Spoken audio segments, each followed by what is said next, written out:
Presencia Universitaria, la entrevista. Un punto de encuentro para el análisis y la reflexión. Gracias por acompañarnos, gracias por quedarse en esta transmisión de Presencia Universitaria. Y en esta ocasión, permítame ustedes presentarle a una invitada muy especial que hemos tenido la oportunidad de hacerle la invitación para que esté aquí en Presencia Universitaria. Y gracias a las gestiones de las autoridades universitarias, a la gestión de la maestra Lorena Alcalá, a la gestión de la doctora Teresa García Gasca, tenemos hoy en el estudio a la Premio Nobel de la Paz, la doctora Rigoberta Menchú, a quien agradezco enormemente esta oportunidad. Vamos a entrevistarla a su servidor y la maestra Lorena Alcalá en esta ocasión. Pues primeramente, doctora, muchas gracias por aceptar la entrevista para este medio universitario, Presencia Universitaria. Muchas gracias, Marco Antonio. Es un honor estar aquí. Vengo aquí a Querétaro con muchas emociones, con muchas expectativas y sobre todo expectativa de conocer los avances que tiene la universidad, y agradecido por la hospitalidad, la invitación, así que es emocionante estar aquí. Un honor, doctora. Ya con nosotros la maestra Lorena. Lorena, muchas gracias por las gestiones para esta entrevista. Gracias, abogado. Gracias por recibirnos y, por supuesto, a Presencia Universitaria por abrirnos las puertas para esta importante entrevista con nuestra invitada, que hoy, este jueves, recibe la 14ª edición del Premio Hugo Gutiérrez Vega, uno de los galardones más importantes de la Universidad Autónoma de Querétaro. Así es. Y doctora, si le parece, entremos en materia, abramos la charla para este espacio. Yo percibo, tiene usted un interés muy particular en temas trascendentales, derechos indígenas, cultura de paz. Percibo que hay un ímpetu desde la academia sobre indagar más en esta última reforma constitucional en torno a los derechos de los pueblos originarios en nuestro país. ¿Qué hay en torno a ello, doctora? Sí, muchísimas gracias. Creo que tenemos una ventaja muy grande, que son muchos países que no han querido elevar la materia, el tema de derechos indígenas a nivel constitucional. Y creo que tener esta ventaja en México, la Constitución que entró en vigencia el 1 de octubre, declara claramente de la necesidad de que entonces los pueblos indígenas sean sujetos de derecho. Hay un avance muy grande que se han venido haciendo desde las declaraciones universales. Creo que desde la reforma del convenio 107 al 169, el 169 que exige la consulta fehaciente, informada, libre de los pueblos indígenas, que define una cantidad de elementos que podrían ser tomados en cuenta. Y luego se dio la Declaración de Principios Universales de Derechos de Pueblos Indígenas en las Naciones Unidas.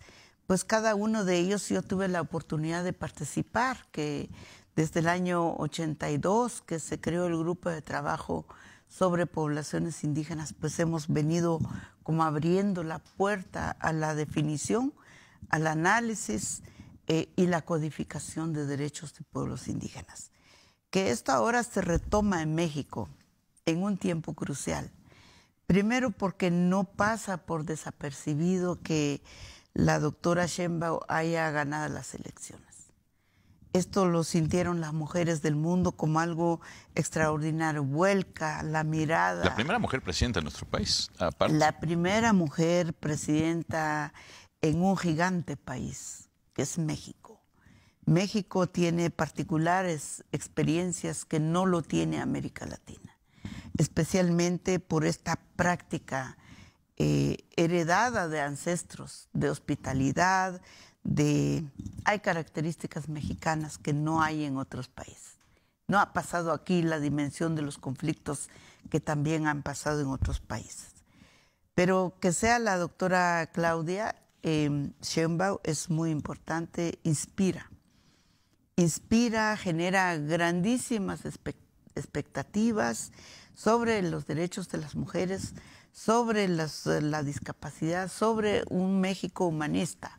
Ahora, pasa la reforma constitucional, vuelve a tomar a los pueblos indígenas a la agenda. Se vuelven a colocar Exacto. en la agenda política de un país.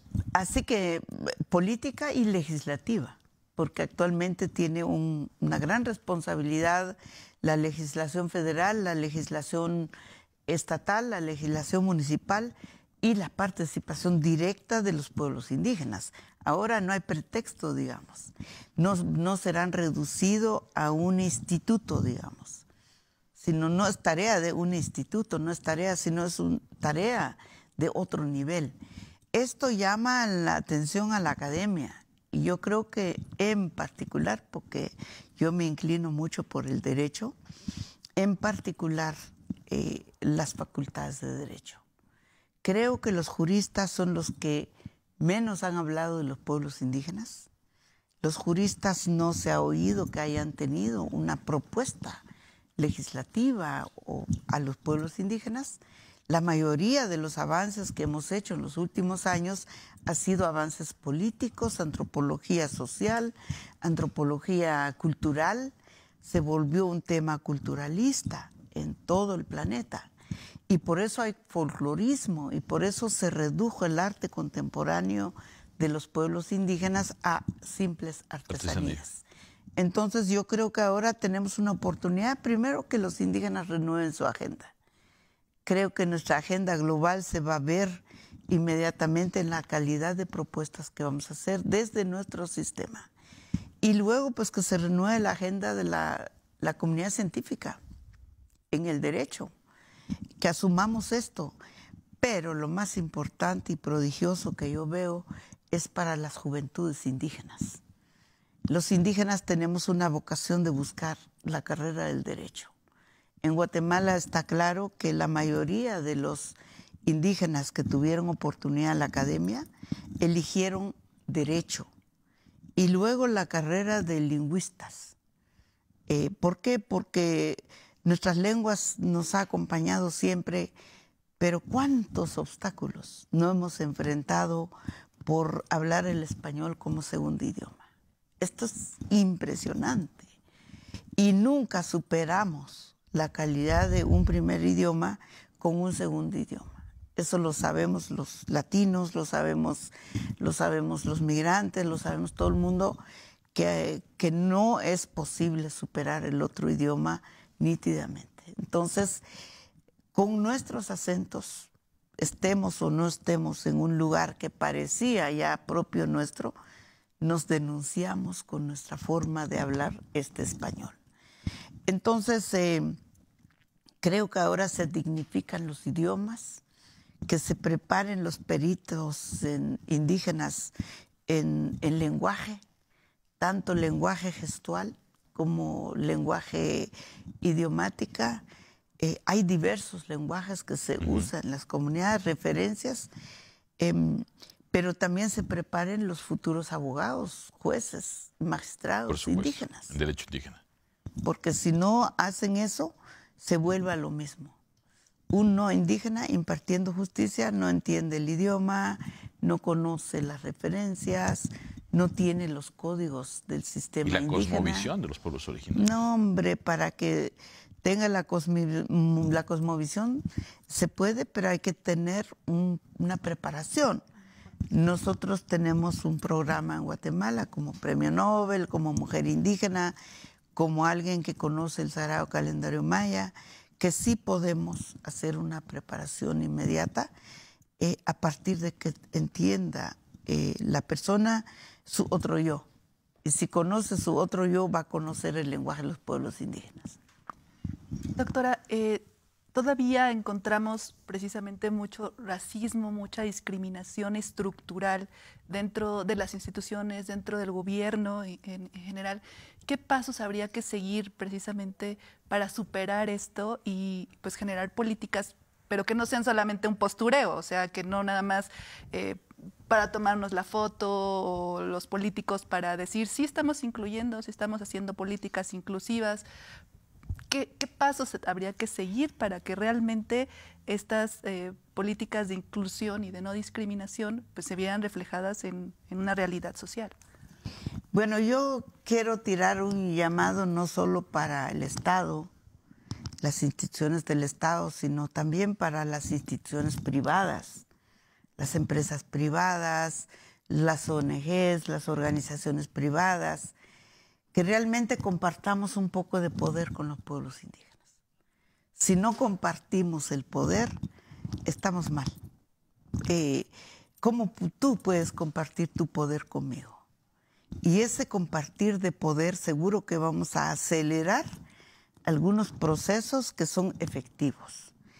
Eso quiere decir que en lugar de que yo en mi programa intercultural contrato un extranjero experto o un mexicano no hablante indígena o no nació en la comunidad indígena, contrato un miembro de la comunidad. Compartamos el poder de administración. Sin embargo, hay una máxima en la ciencia política que señala que el poder se ejerce, no se comparte. No, hay poder que se tiene que compartir. Uno es lo que se llama dinero. Los presupuestos del Estado. Yo he visto programas maravillosos de política pública, pero termina en un presupuesto administrado por no indígenas, por decir algo.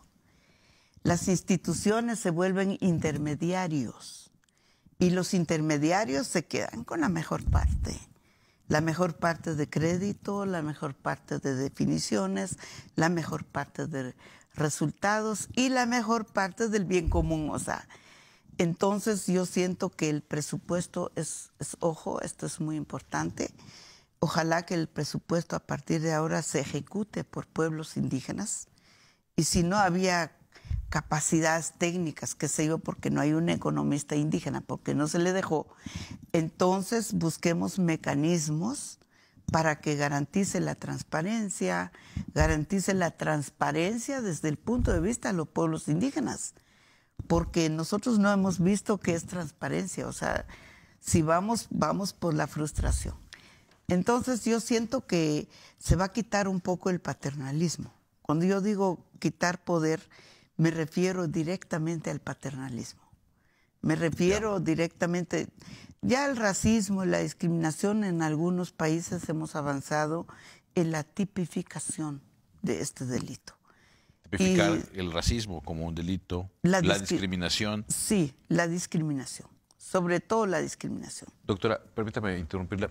Estamos en un contexto geopolítico interesante. Acaban de suceder elecciones en Estados Unidos. Gana el candidato republicano, en donde su discurso ha sido muy discriminatorio hacia los migrantes. Hay políticas migratorias en Estados Unidos que incluso le ordenan a nuestro país cerrar las fronteras para evitar que el flujo migratorio llegue hacia Estados Unidos. Y la migración es un fenómeno que siempre está asociado o suele asociarse a las problemáticas propias de los pueblos originarios. ¿Qué reflexión le genera a usted este panorama geopolítico al que me refiero? Sí, me da mucha tristeza porque la migración es civilizatoria. Desde que nacen las civilizaciones del planeta existió migración. Incluso las ideas que estamos vistiendo aquí llegarán a China, llegarán a cualquier lado. Esto es migrar con su pensamiento, con sus iniciativas, su sistema. Entonces, criminalizar la migración realmente es un delito muy delicado. El otro es que realmente la migración, la gente irá donde le plazca la gana porque este planeta es nuestro. O sea, esto lo siente la gente. Ahora, hay otra migración que realmente solo es empujado por el espejismo del dinero. Voy a Estados Unidos porque voy a ganar más y porque voy a tener sueño americano, aunque hoy por hoy en Estados Unidos hay mucha pobreza, hay mucha desigualdad, hay mucha carencia en varios lugares. O sea, no es cierto que la abundancia económica solo se jala del río. Allá no. Pero sí es un prototipo, es un estereotipo que tiene nuestra sociedad y lo va a ejercer siempre. Ahora, ¿cómo podemos hacer para que realmente proteger un país de que ningún otro ser humano pueda entrar ahí? No veo yo posible. La gente no hay forma de hacerlo. No hay forma. Es más bien una versión política de las políticas públicas. Ojalá que no lleguen a represión, porque normalmente lo que hacen para justificar una política es dar víctimas. Y la victimización de un tema histórico, eso es malo. Y esto es para México, para Guatemala, para cualquier país del mundo. Las migraciones están en todo el planeta. Si es problema, entonces es un problema universal. O sea, y bueno, pero que ganó Trump, vamos a ver qué pasa, porque también la gente tiene su propia noción, ¿verdad? Yo creo que algunos pensaban que se va a mejorar sus economías, otros están cansados quizá porque esperaban algunos resultados. Una elección siempre se revela este tipo de situaciones. Ojalá que tengan la bendición y la claridad de hacer un país digno en el corazón de la humanidad, como deseamos para todos los países del planeta. Doctora, aquí en Querétaro hay comunidades indígenas que dependen del comercio, de sus artesanías en la zona urbana. ¿Y cómo podemos garantizar este derecho laboral, el derecho al trabajo, el derecho a la subsistencia, el derecho a estar bien económicamente, en un contexto en el que de repente, usted lo mencionaba, su arte es considerado como de segunda clase, como que se debe de esconder y solamente salir cuando necesitamos hacer un postureo, precisamente? Bueno, yo he vivido básicamente medio siglo de mi vida en comunidades y con pueblos, y me ha dado la oportunidad de ser activista social, pero también como que buscando un poco de alternativas. Yo pienso que este momento sería muy bonito que podamos diseñar, por ejemplo, una cámara empresarial para pueblos indígenas. Esa cámara empresarial puede identificar cuáles son los programas autogestionarios desde el punto de vista económico que tienen los pueblos indígenas, cuáles son los comercios más importantes, cuáles son las mujeres indígenas empresarias, hacer un prototipo de empresariado que no es solamente por el producto que se vende en alguna tienda de marca, sino que haga su propia calidad, certificación. Hay mucho, México da mucho para eso, por ejemplo el café, por ejemplo muchos otros productos que lo han trabajado los pueblos indígenas. Sería muy importante hacer un prototipo de tratamiento económico para los pueblos indígenas. Esto nos ayuda a fortalecer sus instituciones autogestionarias. Eso también nos permite quizás certificar algunos de sus productos para que pueda competir en algún mercado libremente. Pero hay otro tema como es el arte. Desafortunadamente, todo el paternalismo, la discriminación, que hemos visto ahí hasta las robo definiciones muy abusivas que se hizo en cuartos oscuros.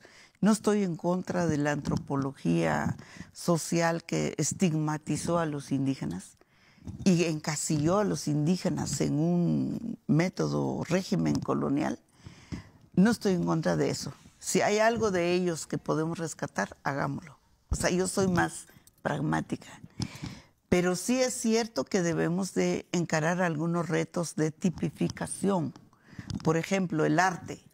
A mí me gustaría ver arte contemporáneo, que aquí, si no este año, el otro y el otro, pudiéramos hacer ya la Feria Internacional de Arte Contemporáneo de Pueblos Indígenas en México. ¿Se imaginan cuánta expectativa traería del mundo? Porque haría una relación diferente. Que las bellas artes se conviertan no solo para arte originariamente occidental, sino que las bellas artes emergen también de los pueblos originarios. ¿Habrá un prototipo de bellas artes de pueblos indígenas? Si no hay en México, tal vez hay en Guatemala, tal vez hay en Bolivia, tal vez hay en otro lugar, pero que traigamos ese concepto de bellas artes. Nosotros estamos trabajando algo de eso en Guatemala. Yo espero que un día nuestro modelo de bellas artes de pueblos mayas realmente sea algo que aporte a la humanidad de los pueblos indígenas. Entonces, Doctora, el bien común de los pueblos indígenas. Muy se habla del bien común de todos los mexicanos, de todas las mujeres, de todo, pero nunca hablan del bien común de los pueblos indígenas. La escuchaba y pensaba, doctora, ¿cuál cree usted, desde su visión, que es la razón por la que la humanidad apartamos tanto a los pueblos originarios? Son fenómenos que suceden en muchos países, que fueron creados, fundados por los pueblos originarios, y terminamos relegándolos, escondiéndolos, los discriminamos. ¿Cuál cree usted? Porque debe de haber seguramente un factor común en todas estas naciones donde acabamos relegando a los pueblos originarios. Yo creo que hay un trauma histórico, hay una dicotomía histórica, donde los habitantes aquí que creían haber mejorado su raza, se seguían siendo oprimidos por el colonialismo y renegaban a ser de aquí, pero tampoco no eran aceptados allá. O sea, eso yo lo veo en varios fenómenos sociales, no solo con pueblos indígenas. Esa clase media que se fue generando empezó a ser duro para que no lo confundan con los pueblos indígenas. Y si no lo confunden, entonces se siente la mejor calidad. O sea, el racismo convertido en una conducta real, en un sistema de conducta. Luego la educación. Yo creo que la educación que se fue privilegiado también es elitista. Entonces fue siendo una élite mejorada, y la élite lo seguimos viendo cuando estamos hablando de la inteligencia artificial. O sea, no solo estoy echando la culpa a los españoles hace 500 años, sino que la inteligencia artificial, por ejemplo, muchas universidades solo van a abrir la puerta a los genios inteligentes, chiquitos, que no van a ser común con la ciudadanía global. Entonces, este tipo de cosas se queda en nosotros. Otros es económico. Es la disputa por el trabajo, la disputa por el puesto, la disputa por el poder, que es mejor que yo diga que yo soy luz para ellos que no pueden, yo sí puedo por ellos. Y este es un poco el egocentrismo de la antropología que ha pasado. Espero que cada vez se quede relegado. Bueno, y hay muchos otros aspectos, y yo creo que también la resiliencia. Cuando tenemos algo que te provocan, te ignoran, te silencia. ¿Qué hace el ser? Pues el ser construye su propia bienestar. Y luego encuentro esto con los pueblos indígenas, que en muchos lugares ellos no están pensando qué bonito, que el Senado va a cambiar, o que ellos no están pensando. Es otro lenguaje, son otros parámetros. Y bueno, en Guatemala dicen nuestras autoridades, bueno, si no llega la población ladina acá, pues tampoco nosotros vamos a ir a molestarlo, ¿verdad? Entonces, que no nos molesten ni los molestamos. Doctora, lamentablemente se nos va a terminar el tiempo. Voy a dejar estos 3 minutitos finales para que la maestra Lorena Alcalá le pueda formular una pregunta y podamos cerrar esta breve pero muy interesante charla, doctora Rigoberta. Gracias. Yo nada más quisiera, doctora, brevemente, me parece muy importante la labor que está haciendo desde la Fundación Rigoberta Menchú Tum con la Escuela Pavarotti, Colegio Pavarotti, donde se trata precisamente de educar y empoderar a los niños indígenas, ahorita que son pequeñitos, pero que después van a ser profesionistas y que después van a ser tomadores de decisiones y actores en la sociedad. Totalmente, liderazgo en mi comunidad. Esto es una parte de nuestro programa Cultura de Paz. El liderazgo desde mi comunidad. Luego, pues hemos enseñado varias especializaciones extracurriculares en el colegio, que no solo aprendan lo que se autoriza por el Ministerio de Educación, sino hemos ido creando oficios diversos. Incluso el turismo comunitario, incluso la relación con la madre tierra, calentamiento global, aparte de, por supuesto, de los temas de identidades. Yo decía que qué bonito es ver un joven que estudia el cachiquel, estudia el quiché o el sutujil y estudia el español y estudia el inglés. O sea, si el jovencito sale con 3 idiomas, nadie le va a dominar su mente para decir no es bueno que hables el otro idioma. O sea, esto es un fundamento muy bueno. Cuando quieran venir. Sí, vamos. O sea, nosotros estamos apuntados. Recibimos estudiantes que quieran hacer una vacación programada. Yo les debo decir, algunos hijos de ejecutivos de Google, por ejemplo, han pasado en nuestro colegio enseñando lo que saben. Uno de ellos, un jovencito que yo lo recuerdo mucho, dijo, yo sé cocinar, me interesa, bueno, vas a la cocina del centro para que tú innovas la cocina, pero también enseñas el inglés o enseñas la tecnología. Tú, o sea, jovencitos. Hay otros jóvenes guatemaltecos de familias empresarias que han hecho su proyecto ahí enseñando tecnología. Para nosotros es muy importante el intercambio hoy por hoy, porque ninguna doctrina va a modelar el futuro, más que darles oportunidad a las futuras generaciones para que resuelvan lo que históricamente no pudimos nosotros resolver. Doctora, enormemente agradecido, se nos ha terminado el tiempo. Gracias. Muchas gracias por la oportunidad de poder conversar con usted en primera persona. Es un honor estar aquí. Muchas gracias a la maestra. Muchas gracias, abogado, y gracias por este tiempo, doctora, que nos concedió a la Universidad Autónoma de Querétaro y a Presencia Universitaria. Muchas gracias. Gracias. Vamos a ir a una pausa y regresamos con más.